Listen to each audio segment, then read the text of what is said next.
Soy Cue. Lo que hacemos juntos es lo que nos distingue. Gracias que te sumas a estas transmisiones de los martes en la noche. Es todo un privilegio poder llegar a ustedes para compartir algunas ideas del mundo del derecho. El día de hoy tenemos un gran invitado, además de un gran y muy querido amigo que nos visita esta noche. Ya verán de quién se trata. Me acompaña en la conducción la maestra Alejandra Macías Estrella. Mi querida amiga Ale, ¿quién es este gran invitado y además muy buen amigo de nosotros? Bien lo dices tú, Vicente. Buenas noches. Y buenas noches a todos los que nos acompañan. Bien lo dices, es un gran amigo de nosotros y él es el doctorando Caleb Rodríguez Ocampo. Y fíjate que nos va a hablar de la presunción de inocencia en el derecho disciplinario. Para que todos ustedes lo conozcan, me voy a permitir hacer un breve resumen de su currículum. El maestro Caleb Rodríguez Ocampo es licenciado en Derecho por la Universidad de Matehuala. Es maestro en Derecho Fiscal por la Universidad del Valle de México. Es especialista en Administración Pública por la Universidad de Matehuala. Actualmente con estudios de doctorado en Derecho concluidos por el Centro Universitario de Estudios Jurídicos, el CUEG. Y además se encuentra estudiando la licenciatura en Relaciones Internacionales en el sistema a distancia en la Universidad Nacional Autónoma de México. Dentro de su experiencia laboral podemos destacar que cuenta con 13 años de docencia. Fue verificador de mercancías en la aduana de Ciudad Juárez y asesor jurídico en Prodecon. Actualmente está laborando en la Administración Pública Municipal en el municipio de Villa de Guadalupe, San Luis Potosí, como autoridad investigadora en responsabilidades administrativas de los servidores públicos. Cuenta con 3 artículos publicados en una prestigiosa revista jurídica llamada Revista de Investigación Jurídica Praxis del Tribunal Federal de Justicia Administrativa en los números 23, 31 y 32. Querido amigo, te damos la bienvenida y estamos muy contentos de tenerte esta noche en el programa. Y como te queremos escuchar, voy a iniciar haciéndote la primera pregunta. Claro que sí. Mucho se ha hablado de los servidores públicos, de su función, algunos buenos, algunos malos, y por ello te quiero preguntar, ¿cuál es la importancia de que las personas servidoras públicas se conduzcan con ética y rectitud en sus funciones? Muchísimas gracias, Ale. Estoy muy contento de estar con ustedes. La importancia de que una persona servidora pública se conduzca con ética y con los valores que marcan sus lineamientos y la rectitud de sus funciones deriva de la naturaleza misma que se tiene al momento de que se emplea un cargo público, ya que al momento de que nos convertimos en estas personas, en automático somos la cara del gobierno, la cara del Estado, que va a fungir como una parte representativa ante la sociedad. Por mucho tiempo México se ha caracterizado por un alto nivel de corrupción. Y esto ha sido porque su sistema de vigilancia y control hacia los servidores públicos no ha sido muy estructurado, pero este esquema se rompe a partir de 2017 y con las sucesivas modificaciones que se han hecho a la Ley General de Responsabilidades Administrativas y las leyes de esta naturaleza de cada entidad federativa, para que así el Estado tenga un mayor control y vigilancia sobre la conducta de los servidores públicos conforme a los principios que contengan su respectiva normatividad legal vigente y para permitir el cumplimiento de los fines y de los intereses propios del Estado, que en todo esto pues conlleva a una situación donde efectivamente el Estado tiene una participación activa en que no nada más la parte legal, democrática que tiene va vislumbrada a la apertura de derechos de las personas, sino también en el campo en el que el servidor público tiene que precisamente hacer eso, servir a la población y que los usuarios se sientan seguros de las instancias que pisan al momento en que acuden a la administración pública por el trámite o por la situación diversa que puedan tener. porque esto es algo muy importante del derecho administrativo, que el derecho administrativo es una situación muy diversa que ve muchos temas de las personas y que a su vez les da una situación de certidumbre si todo esto se lleva correctamente. Es por ello que el Estado tiene que tener una participación muy activa con las personas servidoras públicas para que siempre se preste un mejor servicio y pues nosotros podamos trascender en este campo del servicio público.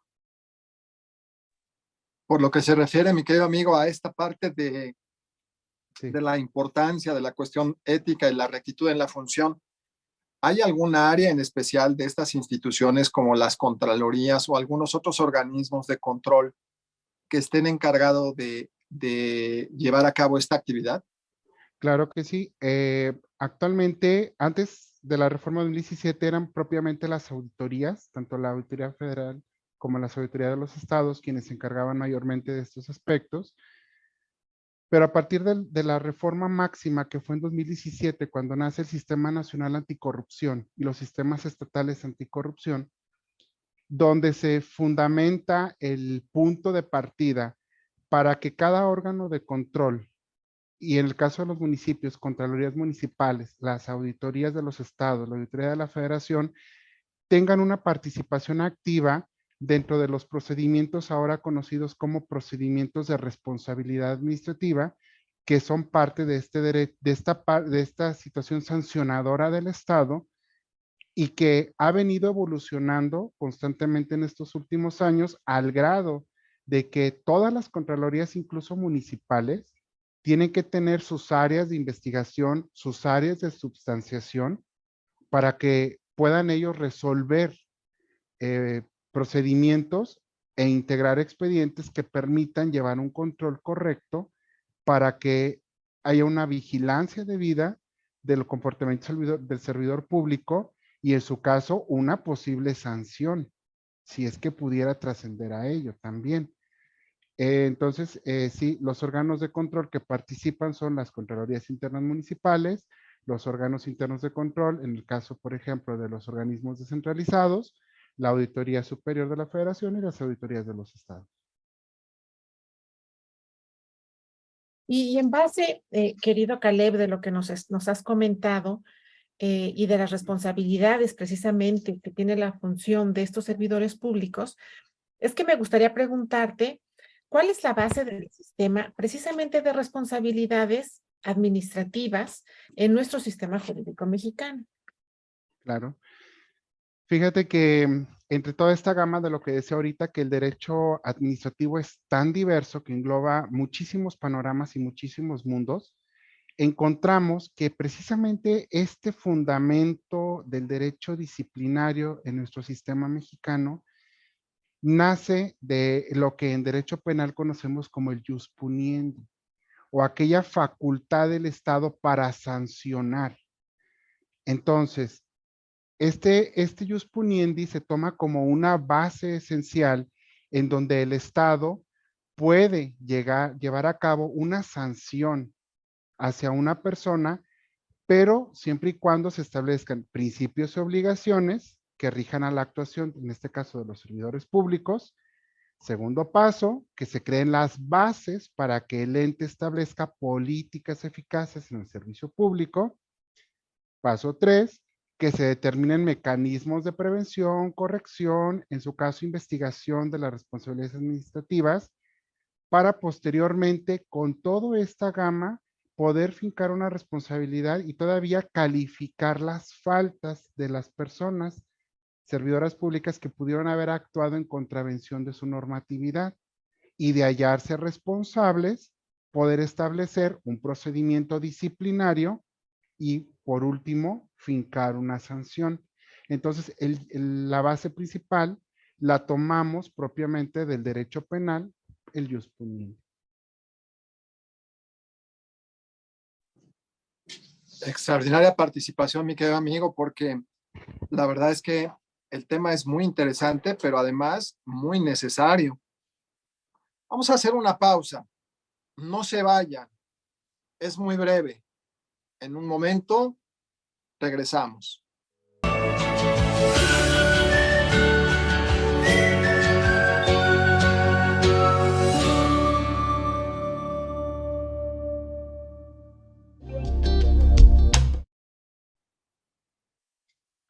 Estamos de regreso.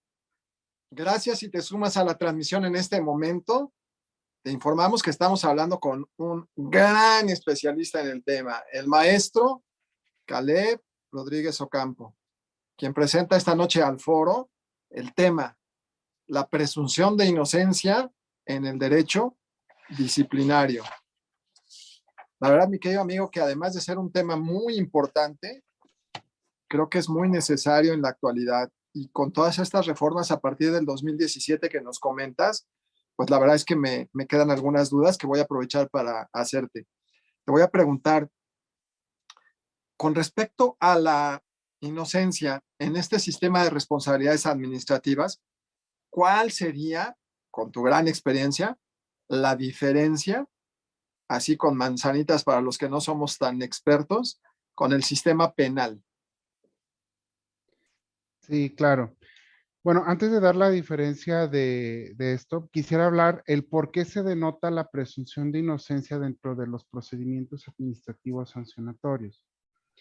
Esto es dado que en el caso de la administración pública, el servidor público que pudiera llegar a verse inmiscuido en un mal comportamiento o en una transgresión a la norma de sus facultades, y tener que responder ante el Estado por alguna situación de índole que está ocasionando un panorama negativo en el servicio público, pues el Estado, como ya dijimos que tiene esta facultad sancionadora, pues el derecho lo que hace es limitar al Estado también para que no haga y sancione a como el Estado quiera, sino que tenga una garantía, y recordando que vivimos en un Estado de derecho, y que pues como el servidor público va a ser acusado de una probable responsabilidad, pues en este caso también aplica la figura de presunción de inocencia que encontramos en el artículo 20, fracción primera, inciso B de la Constitución, y enfocado también con el artículo 8 de la Convención Americana, en el cual incluso la Suprema Corte, mediante la contradicción de tesis 448-2016, determina que esta figura de presunción de inocencia en materia penal aplica en materia administrativa, solamente que aquí viene la diferencia, que aunque aplica de la misma manera, es decir, nadie es culpable hasta que no se demuestre lo contrario. En este caso, pues el Estado que está acusando y que quiere sancionar es quien tiene que demostrar que realmente hay una situación de responsabilidad y una mala actuación del servidor público. La diferencia está en que se tiene que hacer con matices y con modulaciones, porque no es lo mismo cometer un delito que a lo mejor provocar un desvío de recursos, o a lo mejor provocar una situación donde no contestaste un oficio de manera correcta y provocaste un desbalance en el funcionamiento, o porque se te pasó presentar de manera correcta y en tiempo una declaración patrimonial o de intereses. Entonces, la naturaleza que rige a ambas presunciones de inocencia, digamos que tiene una misma base, pero la situación delictiva no puede considerarse igual a la situación administrativa, que nunca va a perseguir una privación de la libertad. Puede perseguir una privación diferente, por ejemplo, de bloquear a una persona de trabajar en el servicio público, pero no una privación de la libertad como si lo podría hacer en el caso del derecho penal.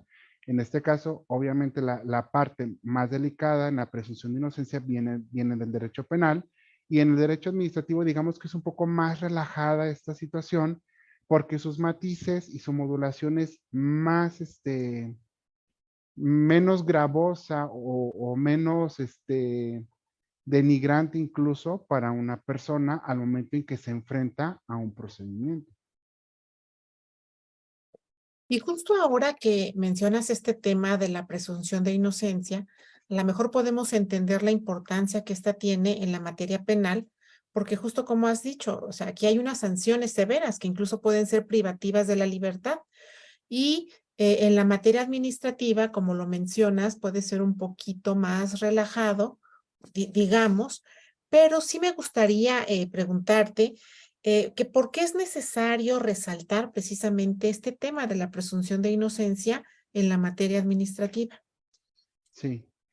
Mira, la presunción de inocencia en la materia administrativa hay que resaltarla porque es una figura muy poliédrica, se puede relacionar con muchos aspectos y en este caso, pues hay que resaltarla porque si el Estado pretende sancionar haciendo el uso de su facultad del jus puniendi, lo correcto es también que en todo momento se garantice al servidor público que cuando se encuentra en un procedimiento se llama presunto responsable, también por ahí otra similitud con el derecho penal, de que se le garanticen todos los mecanismos de llevar a cabo un procedimiento justo, un procedimiento efectivo, que los servidores públicos que van a estar a cargo de esa acusación al frente del Estado para poder sancionar a ese servidor público, pues tengan la calidad suficiente y el dinamismo para poder hacerle frente a esas fases, de esas múltiples o posibles sanciones a las que se pudiera llegar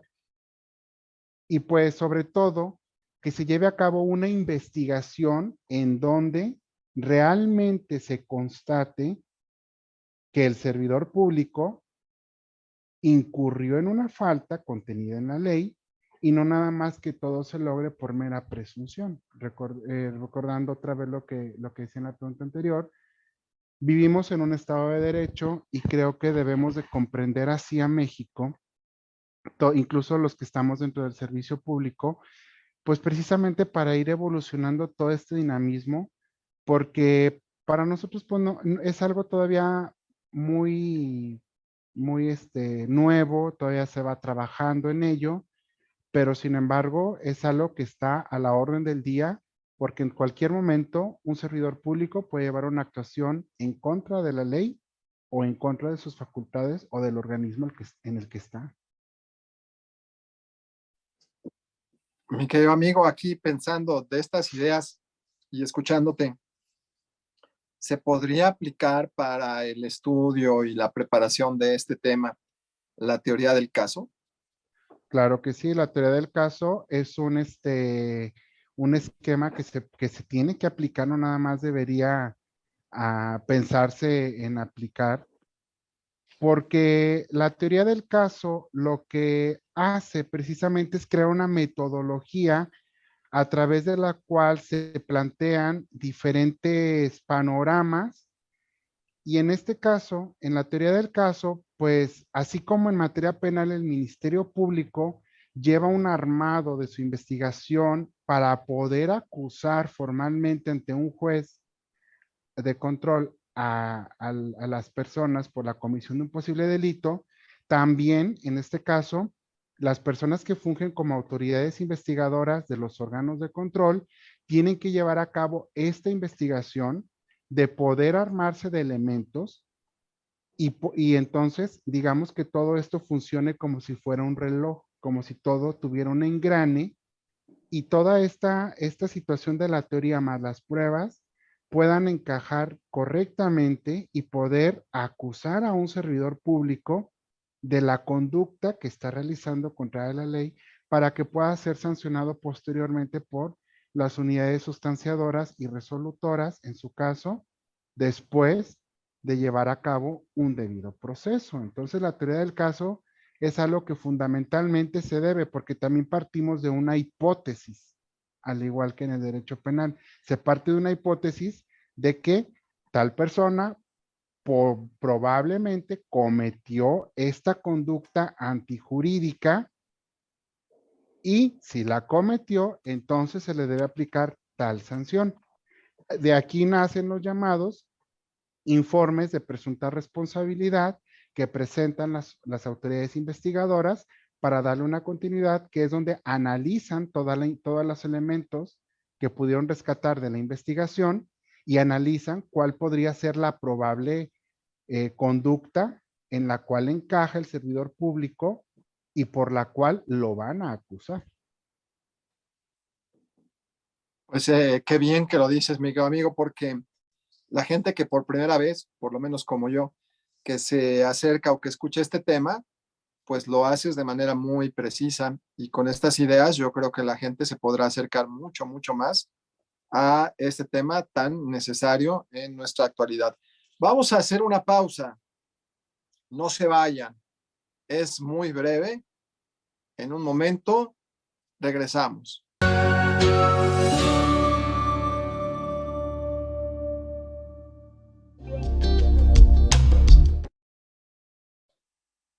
Estamos de regreso. Gracias si te conectas con nosotros en este momento. Te informamos que estamos conversando con un extraordinario amigo y especialista en el tema, el maestro Caleb Rodríguez Ocampo, quien presenta al foro el tema la presunción de inocencia en el derecho disciplinario. ¿Qué te parece, mi querida amiga? Pues me parece extraordinario. Aparte, es un tema no muy conocido y se nota cómo lo maneja él y cómo nos lo explica, que es un gran conocedor y hasta parece fácil a veces, ¿no? Pero vamos a seguir con el tema. Fíjate, Caleb, que justo ahora que hablabas tú de este derecho disciplinario, me viene a la mente la cuestión de las medidas cautelares. ¿Qué pasa con estas? ¿Sí se aplican también en este tipo de derecho disciplinario? Y de ser así, ¿cómo se aplican? ¿Cuál es la finalidad de estas? Sí, claro. Otro parecido que tiene el derecho disciplinario con el derecho penal son las medidas cautelares. Solamente que, como hablamos en preguntas anteriores, que la aplicación de los principios penales hacia el derecho administrativo va a tener una modulación diferente. No va a aplicarse de manera igual porque pues, no es la misma naturaleza. Aquí nos encontramos con una de esas vertientes que hay que modular.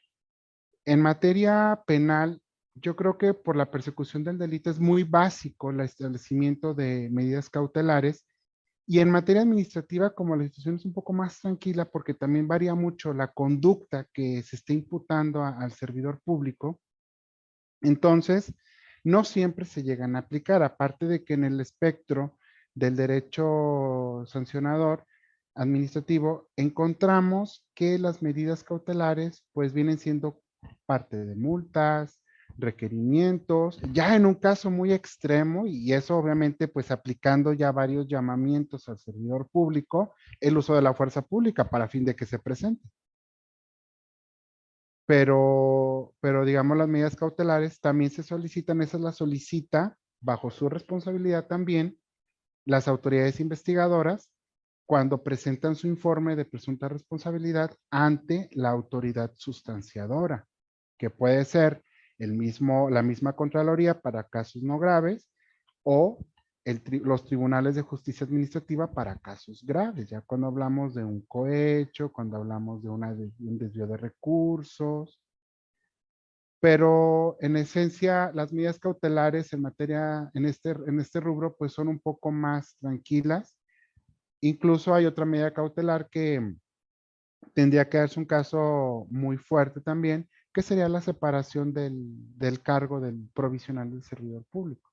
Pero te digo, esa es una de las modulaciones que existe del derecho penal hacia el derecho administrativo, donde no podemos aplicar todos los parámetros, aunque le asisten esos derechos y esas garantías, pero no son aplicadas de la misma manera porque la naturaleza es distinta, tanto en el penal como en el administrativo.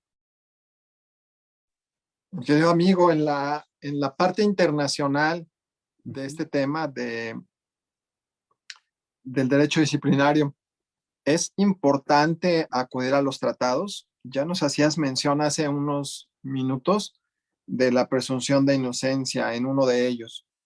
¿Qué tan importante es, en particular, la Convención Americana sobre Derechos Humanos en este procedimiento? Sí, yo creo que últimamente con todo lo que se ha venido dando, la convención la vemos como que una parte, digamos, como que decir, nuestra segunda constitución, por así decirlo, en cuanto a derechos humanos respecta. Considero que efectivamente en mucho de esto se aplica, como le asisten, volvemos a referir mucho al derecho penal, como le asisten principios de esta materia, pues obviamente lo que es el artículo 8 de la Convención Americana viene muy ligado a todos los procedimientos por la garantía del debido proceso y por la presunción de inocencia.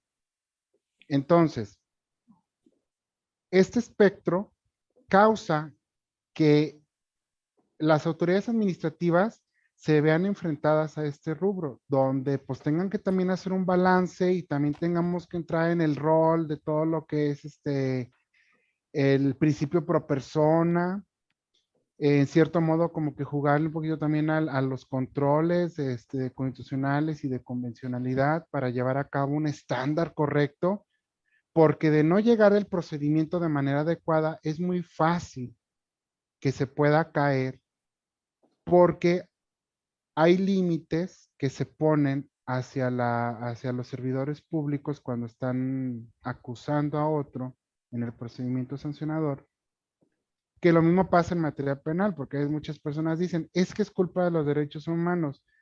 Creo que es más culpa del servidor público cuando no observamos correctamente los principios de los tratados internacionales que, querramos o no, han formado ya un estándar en nuestra actuación, en nuestra forma de ver incluso al derecho, y que desde aquel 2011 que se modificó la Constitución o desde antes que salió el caso Radilla Pacheco contra México, pues vemos un antes y un después, y este antes y después, pues ya ahorita viene impactando de una manera con más fuerza, donde pues no podemos perder de vista el punto de aplicar cuando es necesario la Convención Americana para poder garantizar y también cumplir con el hecho de que el Estado pueda sancionar de manera correcta a quien debe de sancionar. Entonces también es una parte del servidor público comprometido para que el Estado pueda ejercer esta facultad sancionadora. Justo ahora, amigo, en el corte, recordando, nos comentabas de un caso, el Mina Cuero contra Ecuador, y que este caso se llevó ante la Corte Interamericana de Derechos Humanos, la cual, por supuesto, ya emitió una sentencia recientemente. Y aunque México, nos comentabas, no es un estado sancionado, pues sí me gustaría que nos comentaras cuál es la importancia de esta sentencia. Sí, claro. Digamos, a la larga, el pertenecer al mismo sistema, como lo hemos visto en nuestros estados, cuando un estado empieza con un cambio, una entidad federativa, pues luego se le une otra y otra y otra, hasta que vemos un cambio general. Yo creo que lo mismo está pasando en el sistema americano, aunque México no fue el sancionado por esta sentencia de Mina Cuero contra Ecuador, tiene mucha relevancia para los procesos disciplinarios, porque esta sentencia habla de una persona que era policía y fue separado de su cargo y fue sancionado de una manera agresiva. Vemos el punto de cuando no se observan los derechos y lo sacaron de la función pública en el caso en Ecuador. Entonces, la importancia de esto es porque la Corte Interamericana acusa mucho a Ecuador en este sentido de que no está observando principios básicos normativos y que está dejando entrever aparte que los procedimientos administrativos y los recursos ante las autoridades que emiten sus propias resoluciones, como son los recursos administrativos, son efímeros. Y realmente no están teniendo el impacto que deberían, porque la autoridad que dictó un acto, pues difícilmente va a abandonar su criterio, aun y cuando tú le digas, mira, es que te equivocaste en estos rubros. Entonces ahí es donde la Corte Interamericana dice, bueno, pues ¿cuál es el caso de la existencia de un procedimiento administrativo? Si ese procedimiento administrativo legal que tienes en tu marco interno no está cumpliendo con el artículo 25 de la Convención Americana de ser un recurso efectivo. Entonces, la importancia de esta sentencia que deriva precisamente de un derecho disciplinario, pues radica en que no se puede perder de vista en estos rubros, y yo creo que es un recordatorio para todos los que estamos dentro de esta función y esta labor que el Estado nos encomendó para que puedan llevar a cabo una sanción, de recordarnos que si no garantizamos todos los lineamientos que se deben aplicar, como el debido proceso y la presunción de inocencia de una manera correcta, difícilmente vamos a poder llevar a cabo una correcta sanción de aquellas personas que sí deben de ser sancionadas. Y que el derecho internacional de derechos humanos no está peleado con la sanción, pero tampoco podemos desligarlos de llevar a cabo una aplicación minuciosa y correcta, porque al final de cuentas los estamos acusando, y porque al final de cuentas el Estado siempre va a tener más fuerza, más poderío que el particular, y pues va a llegar un momento en que el particular se va a ver rebasado. Es por eso que se le ponen estos controles al Estado, para que el particular tenga, pues digamos, ese balance de poder enfrentarse ante su acusador, que es el Estado. Qué interesante, mi querido amigo. Vamos a hacer una pausa. Es muy breve. No se vayan. En un momento regresamos.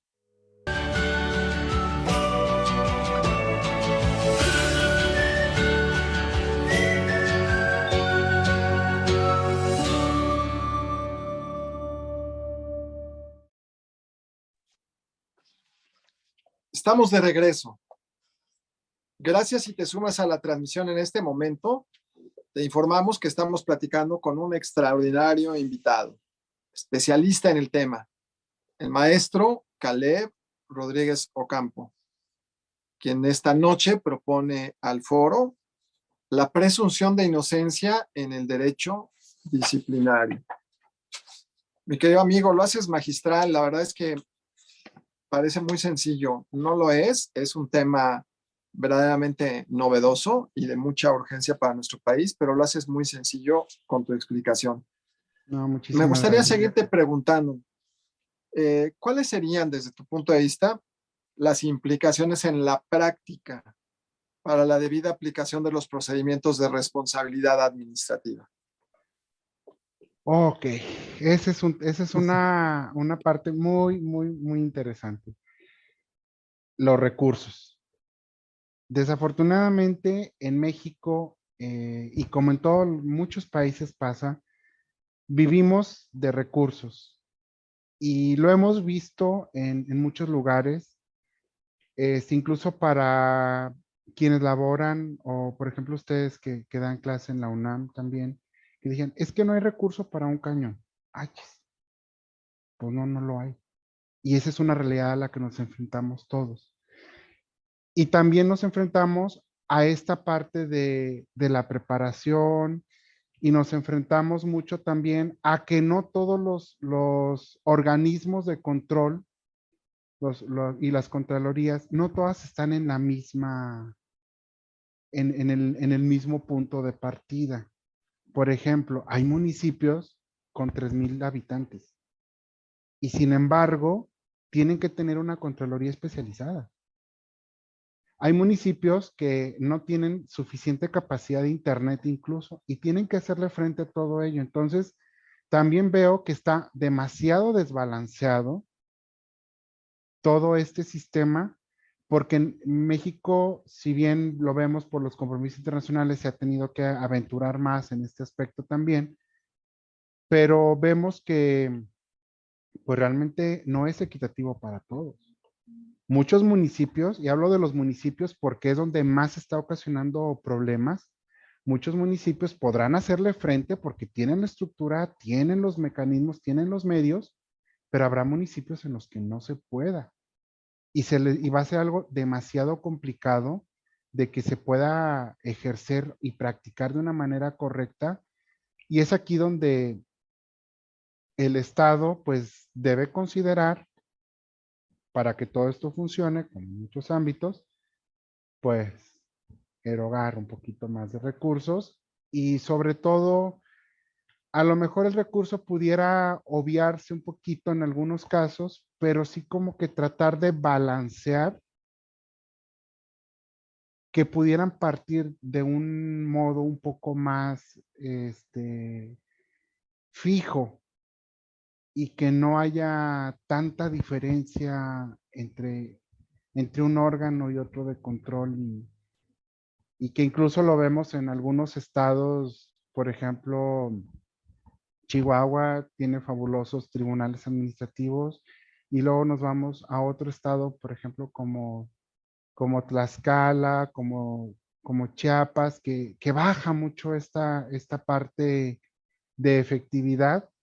Yo creo que es un compromiso que obviamente se podría ver a la larga, pero pues estas son las implicaciones principales que se tienen para que este sistema funcione como está proyectado en la Constitución y en las últimas reformas. Mm. Me gustaría preguntarte ya la última pregunta, Caleb.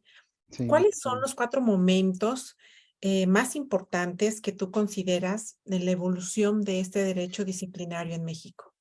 Ok. Pues mira, hay 4 momentos básicos y de ello pues tenemos que hacer referencia a la acción de inconstitucionalidad 4/2006, que esta da el primer momento, que es donde la Corte por primera vez dice que los principios de orden penal deben de aplicarse al derecho administrativo sancionador.